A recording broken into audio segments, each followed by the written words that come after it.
ব্যতীত অন্য কোনো ধর্ম যদি কোনো ব্যক্তি অনুসরণ করে, আল্লাহ রাব্বুল আলামিনের এই আয়াত ইন্নাল্লাযীনা কাফারু মিন আহলিল কিতাব, আহলে কিতাবদের মধ্যে হতে যারা আমি আল্লাহ রাব্বুল আলামিনের এই আয়াতকে অস্বীকার করে, আয়াতটা কি যে পৃথিবীতে শুধুমাত্র একটি ধর্ম ইসলাম, এই ইসলাম ব্যতীত অন্য কোনো ধর্ম যদি কোনো ব্যক্তি পালন করে, আল্লাহ রাব্বুল আলামিন বলছেন যদি কোনো ব্যক্তি অস্বীকার করে নেয় যে ইসলাম ব্যতীত অন্য কোনো ধর্ম সত্য নয়, ইন্নাল্লাযীনা কাফারু মিন আহলিল কিতাব ওয়াল মুশরিকিন, এবং আমি আল্লাহ রাব্বুল আলামিনের একত্ববাদকে ছেড়ে দিয়ে কোনো ব্যক্তি যদি শিরকে লিপ্ত হয়, আল্লাহ রাব্বুল আলামিন বলছেন ফি নারি জাহান্নাম খালিদিনা ফিহা, ওই সমস্ত ব্যক্তিরা চিরস্থায়ী জাহান্নামের দিকে। মানবতা থাকার কারণে তুমি আমরা সাক্ষ্য দিয়েছি একত্ববাদের কথা বলেন, ঠিক কি না? তাহলে ওই সন্তানকে ক্ষণিকের জন্য বাঁচাই।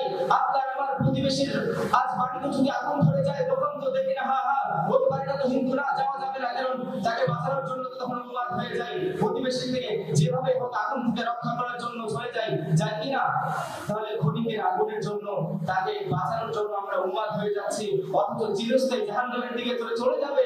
পৃথিবীতে তো 80 বছর থাকবে, নয়তো 100 বছর বললাম, কিন্তু সারা বছর যেখানে কোনো হিসাব হবে না, সারা বছর যেখানে সে আগুনের মধ্যে দগ্ধ হবে, আজ কেন যেন তারা নরকে পরিণত হওয়ার পর আমরা চুপ করে বসে আছি। ক্ষণিকের আগুনের জন্য বাঁচাতে চাই, অথচ চিরস্থায়ী আগুনের জন্য বাঁচাতে চাই না। আমরা নবীর কেমন উম্মত!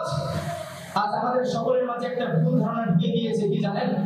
আমরা সকলে মনে করি ইসলাম মনে হয় শুধুমাত্র মুসলমানদের ধর্ম, আমরা সকলে মনে করি আল্লাহ মনে হয় শুধুমাত্র মুসলমানদের সৃষ্টিকর্তা, নবী মনে হয় শুধুমাত্র মুসলমানদের নবী, কোরআন মনে হয় শুধুমাত্র মুসলমানদের কিতাব।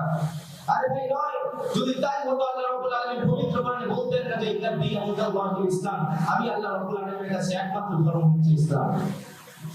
যদি তাই হতো আল্লাহ রাব্বুল আলামিন বলতেন না ইয়া আইয়ুহান নাস উবুদু রাব্বাকুমুল্লাযী খালাকাকুম, ইয়া আইয়ুহান নাস, ও মানুষেরা শোনো, উবুদু রাব্বাকুমুল্লাযী খালাকাকুম, যে ব্যক্তি যে সৃষ্টিকর্তা আমি তোমাদেরকে সৃষ্টি করেছি তোমরা আমার দাসত্ব করো।